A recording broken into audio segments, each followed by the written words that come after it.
Hi friends, welcome back to my channel. எல்லோரும் எப்படி இருக்கீங்க? நல்லா இருக்கீங்களா? இன்றைக்கி நம்ம இந்த வீடியோவில் என்ன பார்க்க போகிறோன்னா, ஃபெலோப்பியன் டியூப் பிளாக், அதாவது கருக்குழாய் அடைப்பு அப்படின்னா என்ன, அதுக்கான சிம்டம்ஸ், அதை எப்படி நம்ம சரி செய்யலாம், வீட்டிலே எப்படி சரி செய்யலாம், இயற்கையான முறையில் சரி செய்யலாம் அப்படின்னு தான் பார்க்க போகிறோம். சர்ஜரிக்கே போக தேவையில்ல, நீங்கள் இயற்கையான முறையிலே சரி செய்து கண்டிப்பாக ப்ரெக்னென்ட் ஆவீங்க. ஸோ இந்த வீடியோ ரொம்பவே யூஸ்ஃபுல்லாக இருக்கும். இந்த வீடியோ உங்களுக்கு ரெக்கமெண்டேஷன் ஆச்சு, உங்களுக்கும் கருக்குழாய் அடைப்பு இருக்குது அப்படின்னா கண்டிப்பாக இந்த வீடியோ நீங்கள் ஃபுல்லாக பார்க்கும்போது உங்களுக்கு தெளிவான ஒரு தீர்வு கிடச்சிரும். ஸோ இதை நீங்கள் கண்டிப்பாக ஃபாலோ பண்ணாலே இயற்கையான முறையிலே சரி செய்து ப்ரெக்னென்ட் ஆகிடுவீங்க. ஸோ இந்த வீடியோ உங்களுக்கு ரெக்கமெண்டேஷன் ஆச்சுனாலே கண்டிப்பாக நீங்கள் சரியாயிடுவீங்க. ஸோ இந்த வீடியோ ஸ்கிப் பண்ணாமல் ஃபுல்லாக பாருங்கள். வாங்க இப்போ நம்ம வீடியோக்குள்ளே போகலாம். இப்போ கருக்குழாய் அடைப்பு எனக்கு இருக்குது. ஸோ நான் டெஸ்ட் பண்ண டியூப் பிளாக் இருக்குதுன்னு சொன்னாங்க. 2 சைடும் பிளாக் இருக்குது.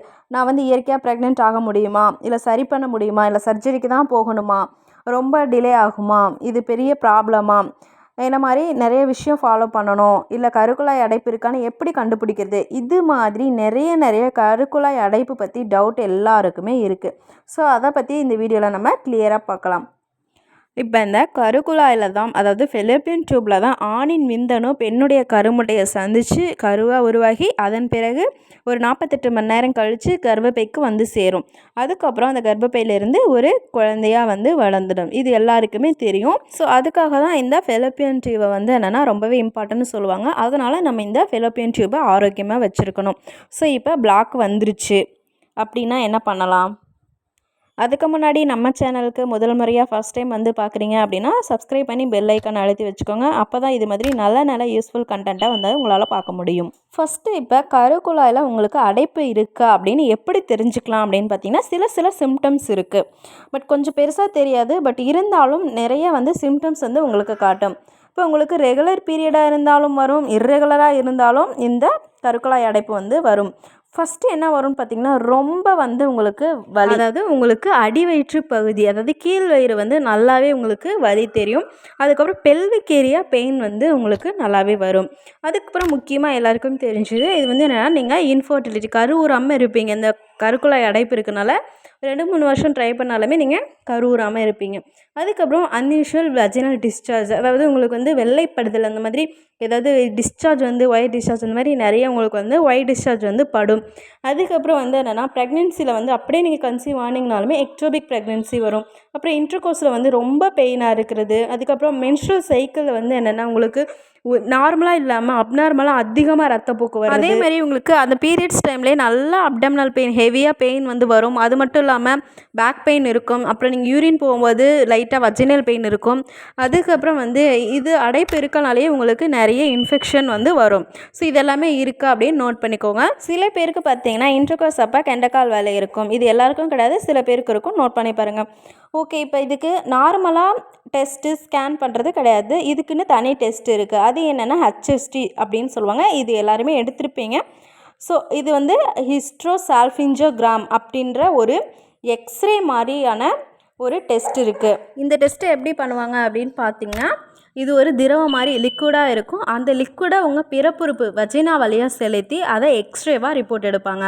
அதில் எப்படி இருக்கும் அப்படின்னு பார்த்தீங்கன்னா, உங்களுக்கு அடைப்பு இருந்தால் இந்த திரவம் லிக்விடு போய் டியூப்பில் பாதியிலே அடைச்சிக்கும். பாதி வரைக்கும் தான் போகும். அடைப்பு இல்லைன்னா அந்த டியூப் ஃபுல்லாகவே போயிருக்கும். அதாவது ஓவரி வரைக்கும் இருக்க டியூப் வரைக்குமே போகணும். இந்த டெஸ்ட்டில் பாசிட்டிவ், அதாவது பிளாக் இருக்குன்னு வந்த ரிப்போர்ட் இப்படி தான் இருக்கும். இந்த பிக்சரில் காட்டியிருக்கேன் பாருங்கள். இது மாதிரி தான் ஒரு சைடு போகலை பாருங்கள் அந்த லிக்விடு. அந்த மாதிரி உங்களுக்கு பிளாக் இருக்குன்ற ரிப்போர்ட் இது மாதிரி தான் வரும். ஸோ இந்த பிக்சரில் ஆட் பண்ணியிருக்கேன் பாருங்கள். இந்த டெஸ்ட்டை பற்றி நான் கிளியராக தனி வீடியோ உங்களுக்கு போடுறேன். பட் இந்த டெஸ்ட்டு எல்லாருக்கும் பண்ண மாட்டாங்க. இப்போ PCOD, PCOS, endometriosis, cyst, admission, இது மாதிரி எல்லாம் இருக்கிற கண்டிஷன் அப்போ தான் இந்த டெஸ்ட் எடுப்பாங்க. ஃபஸ்ட்டு நிறைய லேப் டெஸ்ட்டு, மெடிசன் இதெல்லாம் கொடுத்து உங்களுக்கு சரி ஆகலை அப்படின்னா தான் இந்த டெஸ்ட் எடுப்பாங்க. இப்போ உங்களுக்கு பார்த்தாச்சு, இந்த டெஸ்ட்டு எடுத்தாச்சு, அதில் அவங்களுக்கு பிளாக் இருக்குது அப்படின்னா என்ன பண்ணுவாங்கன்னா, உடனே சர்ஜரி பண்ண மாட்டாங்க. ஃபஸ்ட்டு டேப்லெட் மூலமாக கரைக்க ட்ரை பண்ணுவாங்க. டேப்லெட் கொடுத்து கரைக்க பார்ப்பாங்க. ஒரு டியூப் பிளாக் இருக்குது, ஒரு டியூப் நல்லா இருக்குது அப்படின்னா கவலைப்பட தேவையில்லை. ஏன்னா அந்த ஒரு டியூப் நல்லா இருந்தாலே போதும். ஏன்னா எப்படி அந்த லிக்விடு அந்த ஒரு டியூப் வழியாக போணுச்சோ அதே மாதிரியே உங்களுக்கு ஸ்பெர்ம் அதே மாதிரி உள்ளே போய் ப்ரெக்னென்ட் ஆக முடியும். அப்படின்றதால ஒரு பக்கம் அடைப்பு இருந்தால் நீங்கள் பெருசாக ஒரி பண்ண தேவையில்ல. அதே மாதிரி 2 சைடு இருந்தாலுமே வந்து நீங்கள் கவலைப்பட வேணாம், கண்டிப்பாக ப்ரெக்னென்ட் ஆகலாம். 2 டியூப் அடைப்பு இருந்துமே நான் சொல்கிற இந்த டிப்ஸ்லாம் ஃபாலோ பண்ணி நிறைய பேர் வந்து ப்ரெக்னென்ட் ஆகியிருக்காங்க. ஸோ வந்து பிளாக் டியூப்பை பற்றி நீங்கள் கவலைப்பட வேணாம். நெக்ஸ்ட்டு இது ஏன் வருது, பொதுவாக இந்த அடைப்பு வந்து எதனால் ஏற்படுது அப்படின்னு பார்த்தீங்கன்னா, இப்போ உங்கள் கர்ப்பப்பையில் இன்ஃபெக்ஷன், அதுக்கப்புறம் யூரினரி ட்ராக் இன்ஃபெக்ஷன், அதுக்கப்புறம் கர்ப்பப்பை சுவர் அதிகமாகி, அதாவது எண்டோமெட்ரியோசிஸ் சொல்லுவாங்க. அது வந்து என்னென்னா சுவர் அதிகமாகி வளர்ந்து அது டியூப் வரைக்கும் ஸ்ப்ரெட் ஆகி வீங்கி இருக்கும். இது மாதிரி அதுக்கப்புறம் ஃபைப்ராய்ட் கட்டி, அதுக்கப்புறம் கர்ப்பப்பை கட்டி, அது மட்டும் இல்லாமல் டிபி அதாவது டியூபர் க்ளோசிஸ்னால் வரும். அதுக்கப்புறம் வந்து என்னென்னா நிறைய நீங்கள் அபார்ஷன் பண்ணுறது, அதுக்கப்புறம் டிஎன்சி பண்ணியிருப்பீங்க, இது மாதிரி கண்டிஷன். அப்புறம் சி செக்ஷன் பண்ணியிருந்து அவங்களுக்கு வந்து அப்டேஷன் மாதிரி ஃபார்ம் ஆகிருக்கும். அதுக்கப்புறம் அந்த டியூபே வீக்கமாக இருக்கும், பெல்விக் இன்ஃபெக்ஷன். அதுக்கப்புறம் முக்கியமாக ஹைட்ரோசால்ஃபிங்ஸ். இந்த ஹைட்ரோசால்ஃபிங்ஸ் பார்த்திங்கன்னா இந்த அடினோமையோசிஸ் இருக்கும்போது உங்கள் எண்டோமெட்ரியல் திக்கனிங் அதிகமாகி அதில் நீர் ஸ்பில்லாகி அந்த கருக்குழாய் பகுதியில் இருக்கிறது தான் ஹைட்ரோசால்ஃபிங்ஸ். ஸோ இந்த மாதிரி கண்டிஷன்லாம் வந்து என்னென்னா தான் உங்களுக்கு இந்த அடைப்பு ஏற்படும். சில பேருக்கு இன்டர்கோர்ஸ்னால வரும், அதாவது செக்ஷுவலி டிரான்ஸ்மிட்டட்னால வரும். அது வந்து எஸ்டிடின்னு சொல்லுவாங்க. இப்போ கோனரியா, கிளமிடியா இந்த மாதிரி நிறைய வந்து என்ன இருக்குது. ஸோ இன்டர்கோர்ஸ்னால கூட சில பேருக்கு வரும். இது ரேர் கண்டிஷன். ஸோ இதனாலலாம் தான் உங்களுக்கு இந்த ஃபெலோப்பியன் டியூப் வந்து அடைப்பு ஏற்படும். ஸோ இப்போ உங்களுக்கு அடைப்பு இருக்குன்னு தெரிஞ்சிருச்சு. இதுக்கு வந்து எல்லாத்துக்குமே இயற்கையான முறையிலேயே வந்து மருந்து இருக்குது. ஸோ இயற்கை மருந்து இயற்கையான முறையிலேயே நீங்கள் வந்து இதை சரி செய்யலாம். அது மாதிரி டியூப் பிளாக்கை வந்து சரி செய்து இயற்கையாக ப்ரெக்னென்ட் ஆனால் நிறைய பேர் இந்த இயற்கையான முறையெல்லாம் ஃபாலோ பண்ணி சரி செய்து ப்ரெக்னென்ட் ஆகியிருக்காங்க. ஸோ இந்த வீடியோவில் கிளியராக சொல்கிறேன். கண்டிப்பாக வந்து என்னென்னா நீங்கள் சரி செய்யலாம். 100% இது நிறைய பேருக்கு நடந்திருக்கு. நாங்கள் சித்த முறைப்படி இயற்கையான முறையில் எப்படிலாம் வந்து சரி செய்கிறோம் அப்படின்னு பார்க்கலாம். இதை நீங்கள் 3 மந்த் ஃபாலோ பண்ணாலே போதும். இதை ஃபாலோ பண்ணும்போதே சில பேர் ப்ரெக்னென்ட் ஆகியிருக்காங்க. டியூப் பிளாக் இல்லைன்னு நீங்கள் 2வது டெஸ்ட் எடுக்கும்போதே ப்ரெக்னென்ட் ஆகியிருக்காங்க. ஸோ சர்ஜரி பண்ண தேவையில்ல. ஃபஸ்ட்டு எல்லோரும் பயப்படாதீங்க. ஸோ இப்போ உணவுகளில் எப்படி சரி செய்யலான்னு ஃபஸ்ட்டு உணவுகளில் வந்து நாம் பார்க்கலாம். முக்கியமாக சரி செய்கிறது எது அப்படின்னு பார்த்தீங்கன்னா பெருங்காயம். அதாவது வீட்டில் நம்ம யூஸ் பண்ணுவோம்ல அசஃபோட்டிடா பெருங்காயம் சொல்லுவாங்க. ஏன்னா இதை நாங்கள் ஆயுர்வேதத்தில் ராஜபரவர்த்தனம் அப்படின்ற மருந்து ஒன்று பெருங்காயம் போட்டது இந்த ஃபெலோப்பியன் டியூப் பிளாக்குக்கு கொடுப்போம். ஸோ பெருங்காயம் முதலிடத்தில் இருக்குது. இது மட்டும் இல்லாமல் பெருங்காயம், பூண்டு, இஞ்சி இது வந்து குழாய் அடைப்பறதுக்கு சரி செய்கிறதுக்கு முக்கிய பங்கு வகிக்குது. ஸோ நீங்கள் வந்து ஒரிஜினல் கட்டி பெருங்காயம் வாங்கிக்கோங்க. அதை நல்லா பொடி பண்ணி வச்சுக்கிட்டு உணவில் வந்து அதிகமாக சேர்த்துக்கோங்க. அது மட்டும் இல்லாமல் கஷாயம் மாதிரி பண்ணி குடிக்கணும். இந்த கஷாயம் எப்படி பண்ணுறது அப்படின்னு பார்த்தீங்கன்னா, ஃபஸ்ட்டு நல்லா 1 டம்ளர் தண்ணி எடுத்துக்கோங்க. அதில் இந்த பெருங்காய பொடி வந்து 1 டீஸ்பூன், அதுக்கப்புறம் இஞ்சி, பூண்டு இது 2யும் நல்லா தட்டி போட்டு நல்லா கொதிக்க வைங்க. இதோட கூட நீங்கள் வந்து சோம்பு பொடி வந்து இருந்துச்சு அப்படின்னா சேர்த்துக்கோங்க. ஸோ இது எல்லாமே வந்து 1 டம்ளர் வந்து 1/2 டம்ளர் கொதிக்கிற வரைக்கும் கஷாயம் மாதிரி பதத்துக்கு வந்ததுக்கப்புறம் நல்லா வடிகட்டி குடிங்க. உங்களால் சப்போஸ் அந்த மாதிரி குடிக்க முடியலன்னா லைட்டாக வந்து கருப்பட்டி இல்லை வந்து தேன் இந்த மாதிரி லைட்டாக ஆட் பண்ணிவிட்டு குடிங்க. இதை வந்து ரெகுலராக நீங்கள் டெய்லி எடுத்துக்கணும். எம்டி ஸ்டொமக்கில் குடிக்கணும். இது எதுக்கு ஹெல்ப் பண்ணும்னா, முக்கியமாக வீக்கத்தை குறைச்சி யூட்ரஸை நல்லா க்ளீன் பண்ணி இந்த வீக்கம் குறைய பிளாக் ரிலீஸ் ஆகி ஸ்பெர்ம் ஈஸியாக உள்ளே போய் ப்ரெக்னென்ட் ஆக முடியும்.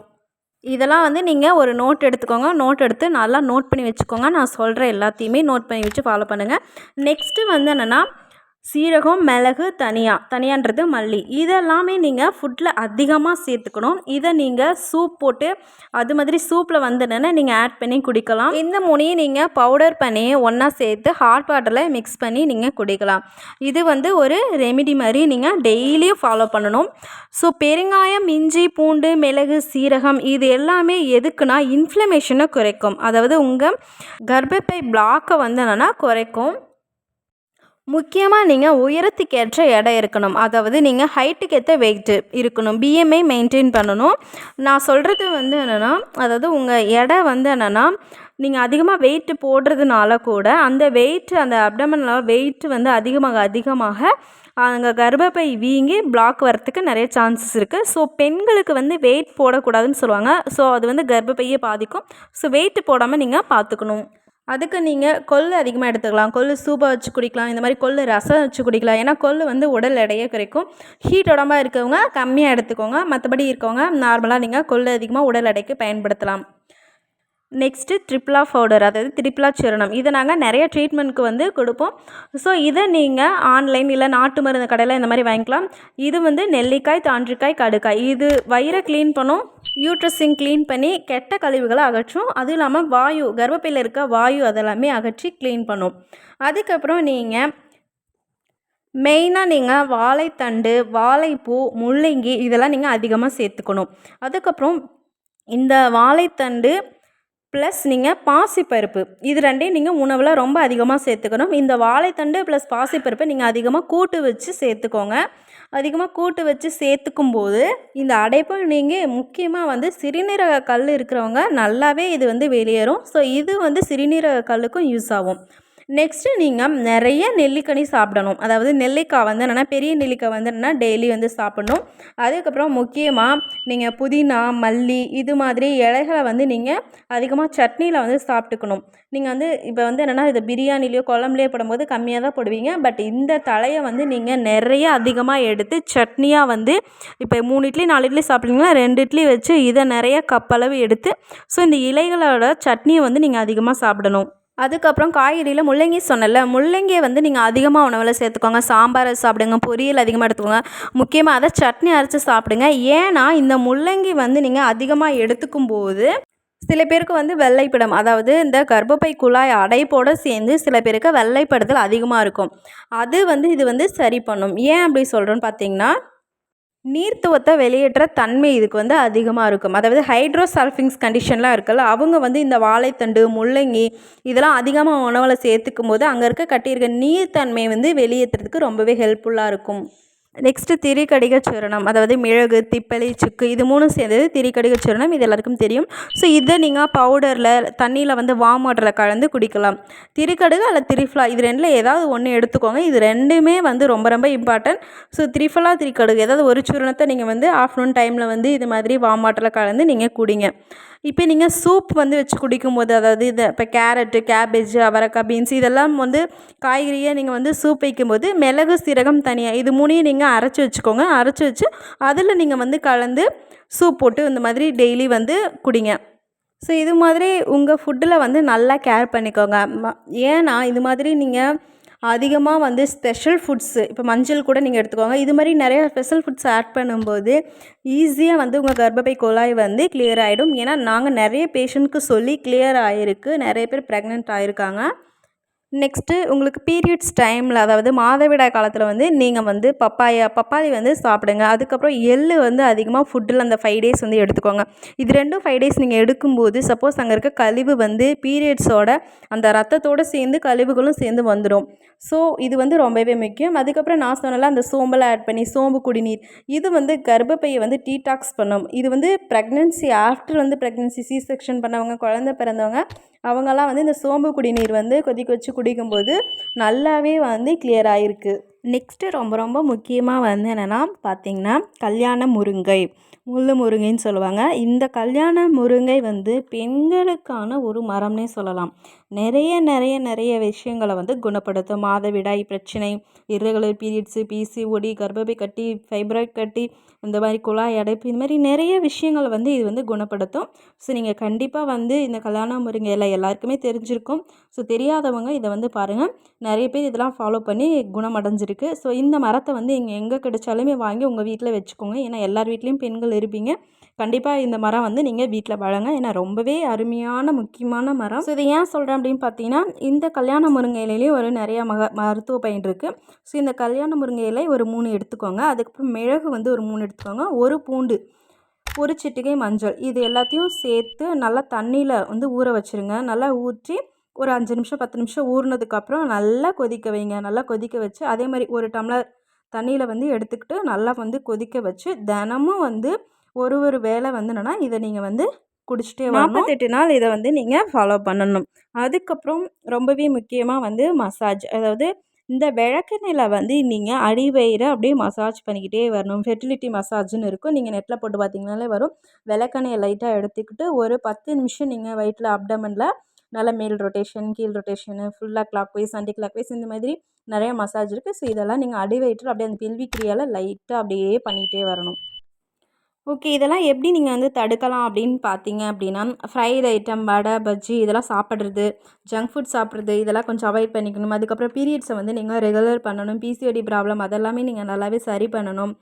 நிறைய வந்து என்னென்னா கர்ப்பப்பையை க்ளீனாக வச்சுக்கணும். எப்பயுமே வந்து யூட்ரஸ் க்ளீனிங் முக்கியம். யூட்ரஸ் க்ளீனிங் பற்றி நான் தனி வீடியோ நெக்ஸ்ட் அப்லோட் பண்ணுறேன். நெக்ஸ்ட்டு முக்கியமாக பார்த்தீங்கன்னா, நீங்கள் யோகா பண்ணணும். யோகாவில் வந்து என்னென்னா நிறைய ஆசனம் இருக்குது. ஸோ அப்டமனில் ஒர்க் அவுட் ஆகிற மாதிரி இந்த 5 ஆசனம் நீங்கள் வந்து பண்ணிங்கன்னா ரொம்பவே நல்லது. ஸோ இந்த ஆசனம் வந்து டெய்லி வந்து ஒரு 5 மினிட்ஸ் பண்ணுங்கள். ஸோ நான் சொன்ன முக்கியமான இந்த மருந்து பொருட்கள்னு சொல்கிறத விட நீங்கள் வீட்டில் உபயோகிக்கிற பொருட்கள் தான் சொன்னேன். ஏன்னா இதில் ரொம்ப ரொம்ப மிகுந்த மருத்துவம் வாய்ந்த பொருட்கள். ஸோ இதெல்லாம் நீங்கள் அதிகமாக உணவில் சேர்த்துக்கிட்டாலே கண்டிப்பாக அந்த கர்ப்பப்பை குழாய் வந்து நீங்கள் ஈஸியாக வந்து ப்ரெக்னென்ட் ஆகலாம். ஸோ இந்த வீடியோ கண்டிப்பாக ரொம்பவே யூஸ்ஃபுல்லாக இருக்கும். ஸோ கண்டிப்பாக வந்து யாருக்கெல்லாம் பிளாக் இருக்குது, உங்கள் ரிலேட்டிவ்ஸாக இருக்கட்டும், உங்கள் ஃப்ரெண்ட்ஸாக இருக்கட்டும், உங்கள் ஃபேமிலியில் யாருக்கெல்லாம் வந்து இது மாதிரி இருக்குது, ப்ரெக்னென்சிக்கு பிளான் பண்ணுறாங்க, அவங்களுக்கு இந்த வீடியோவை கண்டிப்பாக ஷேர் பண்ணுங்கள். ரொம்ப ரொம்ப யூஸ்ஃபுல்லாக இருக்கும். நான் கர்ப்பப்பையை க்ளீன் வீடியோ நான் நெக்ஸ்ட்டு உங்களுக்கு அப்லோட் பண்ணுறேன். கர்ப்பப்பைங்கிறது ரொம்ப ரொம்ப முக்கியமான ஒரு ஆர்கன். ஸோ நான் வந்து நெக்ஸ்ட் இந்த கல்யாண முருங்கை இலை பற்றி நான் நெக்ஸ்ட்டுலாம் வந்து உங்களுக்கு அப்கமிங் வீடியோஸில் சொல்கிறேன். ஸோ நான் நிறையவே வந்து என்னென்ன ரெமிடியெலாம் ஃபாலோ பண்ணணும்னு சொல்லிட்டேன். ஸோ கண்டிப்பாக இது எல்லாமே முடிஞ்சளவு சரியாயிடும். சப்போஸ் உங்களுக்கு சரியாகலை, இவ்வளவும் நான் ஃபாலோ பண்ணிட்டேன், 1 இயராக நான் எல்லாமே ஃபாலோ பண்ணிட்டேன், எதுவுமே ஒர்க் ஆகலை அப்படின்ற பட்சத்தில் நீங்கள் செகண்டரி ஆப்ஷனாக வந்து லேப்ரோஸ்கோபி, ஐவிஎஃப் இது மாதிரி போகலாம். எடுத்த உடனே நீங்கள் இந்த ஆப்ஷனுக்கு போகாதீங்க. இதெல்லாம் இப்போ வந்து 100ல் 10 பேருக்கு இந்த டியூபல் பிளாக் இருக்குது. ஸோ இதெல்லாம் நார்மல் தான். நிறைய பேர் இதெல்லாம் ஃபாலோ பண்ணி ப்ரெக்னென்ட் ஆகிருக்காங்க. ஸோ வெயிட் லாஸ் நீங்கள் வெயிட்டை கம்மி பண்ணிவிட்டு நான் சொன்ன இந்த ரெமெடிஸ்லாம் நீங்கள் யூஸ் பண்ணி பார்த்துட்டு அதுக்கப்புறம் நீங்கள் இதெல்லாம் பார்த்தாலே உங்களுக்கு கிளியர் ஆகிடும். கண்டிப்பாக ப்ரெக்னென்ட் ஆகிடுவீங்க. ஸோ இந்த வீடியோ வந்து ரொம்பவே யூஸ்ஃபுல்லாக இருக்கும். யாரெல்லாம் உங்கள் ஃப்ரெண்ட்ஸ் அண்ட் ஃபேமிலியில் டியூபல் பிளாக் இந்த கருக்குழாய் அடைப்புனால கஷ்டப்படுறாங்களோ அவங்களுக்கு இந்த வீடியோ ஷேர் பண்ணுங்கள். ப்ரெக்னென்சினால் கஷ்டப்படுறவங்களுக்கும் ஷேர் பண்ணுங்கள். ரொம்பவே யூஸ்ஃபுல்லாக இருக்கும். ஸோ இது மாதிரி ப்ரெக்னென்சி ரிலேட்டடாக கண்டென்ட்க்கு நம்ம பேஜை ஃபாலோ பண்ணி வச்சுக்கோங்க. இந்த வீடியோ பிடிச்சிருந்துச்சுன்னா கண்டிப்பாக லைக் பண்ணுங்கள், கமெண்ட் பண்ணுங்கள், சப்ஸ்கிரைப் பண்ண மறந்துடாதீங்க. பெல் ஐகான் அழுத்தி வச்சுக்கோங்க. தேங்க்ஸ் ஃபார் வாட்சிங். நெக்ஸ்ட் வீடியோவில் பார்க்கலாம். பாய்.